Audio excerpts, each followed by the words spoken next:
በስዊዘርላንድ በሚስጥር የተጀመረው ታላቁ የዓለም ስምምነት በድንገት በትራምፕ መግለጫ ለምን ተመታ? ጠቅላይ ሚኒስትር ቤንጃሚን ኔታንያሁ እኔ እስካለው ድረስ በፍጹም አይሆንም ሲሉ ለዓለም ያስተላለፉት አስደንጋጭ መልእክት ምንድን ነው? የኢራን ጦር ኃይሎችስ ለምን ከፍተኛ ዝግጅት እንዲያደርጉ ታዘዘ? የተከበራችሁ የቻናላችን ቤተሰቦች ሰላምታችን ይድረሳችሁ። ዛሬ በስዊዘርላንድ የተጀመረው የአሜሪካና የኢራን የሚስጥር የሰላም ንግግር፣ የኔታንያሁ ጠንካራ አቋምና የኳታርን አስቸኳይ ስብሰባ ዝርዝር መረጃ ይዘንላችሁ ቀርበናል። እስከ መጨረሻ አብራችሁን ቆዩ። ቪዲዮን ላይክ፣ የዩቲዩብ ቻናሌን ሰብስክራይብ ማድረጉን አትዘንጉ። ወደ መረጃው አልፋለሁ።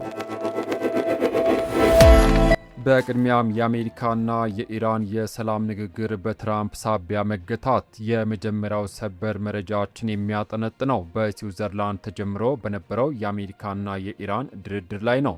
ታጥቦ ጭቃ እንደሚባለው የትልቅ ተስፋ ተጥሎበት የነበረው የሰላም ንግግር በፕሬዝዳንት ዶናልድ ትራምፕ ድንገተኛ መግለጫ ሳቢያ ለጊዜው መስተጓጎል ገጥሞታል። ድርድሩ ሙሉ በሙሉ ባይቋረጥም በትራምፕ ጠንካራ ቃላት ምክንያት ውጥረቱ ነግሷል። ለመሆኑ ትራምፕስ ምን አሉ? እንደ ፎክስ ኒውስ ዘገባ ከሆነ ትራምፕ በማኅበራዊ ሚዲያና በሰጡት መግለጫ ላይ ጠንከር ያለ ማስጠንቀቂያን አስተላልፏል። የባህር በር መስመሩን በተመለከተ ኢራንን ሲያስጠነቅቁ ያንን ወሳኝ መስመር ከዘጋችሁት ወደፊት ትልቅ የታሪክ ማዕበል ውስጥ ትገባላችሁ፣ የቀረውን የሀገሪቱን ክፍል በቁጥጥር ስር ልናውለው እንችላለን፣ ሙሉ በሙሉ ከባድ እርምጃ እንወስድባቸዋለን ብለዋል።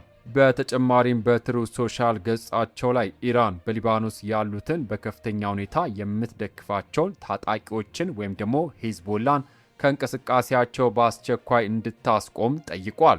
ይህ ካልሆነ ግን ካለፈው ሳምንት በበለጠ ሁኔታ በጣም ጠንከር ያለ ወታደራዊ ምላሽ እንደሚሰጡም ዝተዋል። ይህ የትራምፕ ንግግር የኢራንን ተደራዳሪዎች ክፉኛ አስቆጥቷል። የኢራኑ ከፍተኛ ተደራዳሪ መሐመድ ባጊር ጋሊባፍ ሲመልሱ የአሜሪካ ማስፈራሪያ ከቁም ነገር አንቆጥረውም፣ ለንግግራቸው ቢጠነቀቁ ይሻላል፣ ጦራችን ሙሉ በሙሉ ዝግጁ ነው ብለዋል። የፖለቲካ ተንታኞች እንደሚሉት ግን ይህ አካሄድ ትራምፕ በሚታወቁበት ዘ አርት ኦፍ ዘ ዲል ወይም የድርድር ጥበብ ስትራቴጂ ላይ የተመሰረተ ነው። ይህም በጠረጴዛ ዙሪያ የበላይነትን ለመያዝ የተደረገ ጫና እንደሆነ ተንታኞቹ እየዘገቡት ይገኛሉ። ክቡራን አድማጮች፣ ይህ የአሜሪካና የኢራን ፍጥጫ በዚህም እያለ በሌላ በኩል ደግሞ ይበልጥ ነገሩን ያወሳሰበ ሌላ ወገን ብቅ ብሏል። እስራኤል በዚህ ጉዳይ ላይ ምናለች? ቀጣዩ መረጃችን ይህን ይዳስሳል። አብራችሁን ቆዩ።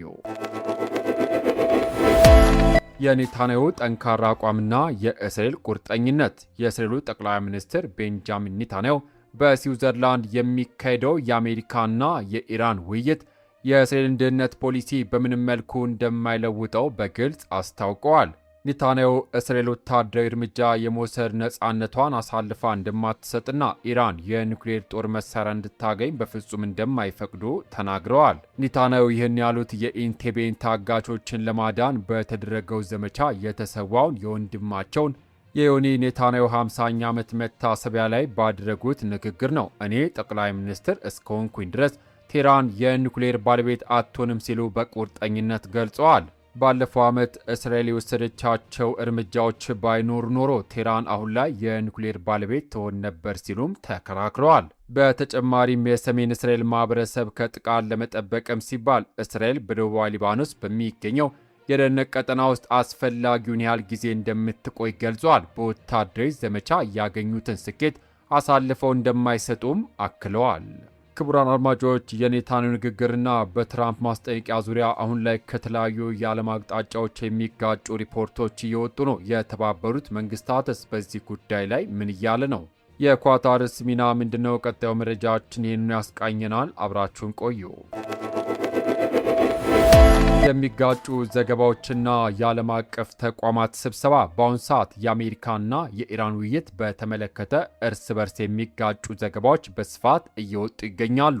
በአንድ በኩል የኢራን ፓርላማ አፈ ጉባኤ መሐመድ ባጊር ጋሊባፍ ዩናይትድ ስቴትስ በመግለጫዎቿ እንድትጠነቀቅና የኢራን ጦር ኃይሎች ለማንኛውም ምላሽ ዝግጁ መሆናቸውን በድጋሚ አስታውቀዋል። በሌላ በኩል ግን የዓለም አቀፉ የኒውክሌር ኃይል ኤጀንሲ አይኤ ዳይሬክተር ጀነራል ራፋኤል ግሮሲ ከስዊዘርላንድ የውጭ ጉዳይ ሚኒስትር አግናዚዮ ካሲስ ጋር በበርገንስቶክ አስቸኳይ ስብሰባ አድርገዋል።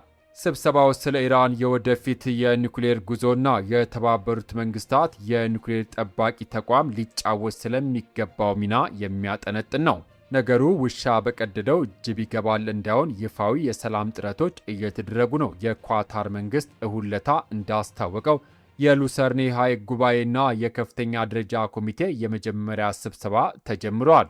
በዚሁ ስብሰባ ላይ ከዩናይትድ ስቴትስ፣ ከኢራን፣ ከኳታርና ከፓኪስታን የተውጣጡ ከፍተኛ ተወካዮች በመሳተፍ ላይ እንደሚገኙም ተገልጿል። ክቡራትና ክቡራን የዩቲዩብ ቻናል ቤተሰቦች የዓለም ሀያላን ፍጥጫና ይሄ የትራምፕና የኔታንያሁ ያልተጠበቀ ፖለቲካዊ አካሄድ መካከለኛው ምስራቅን ብቻ ሳይሆን መላውን ዓለም ወደ አዲስ ታሪክ ምዕራፍ እየገፋት እንደሆነ ግልጽ ነው።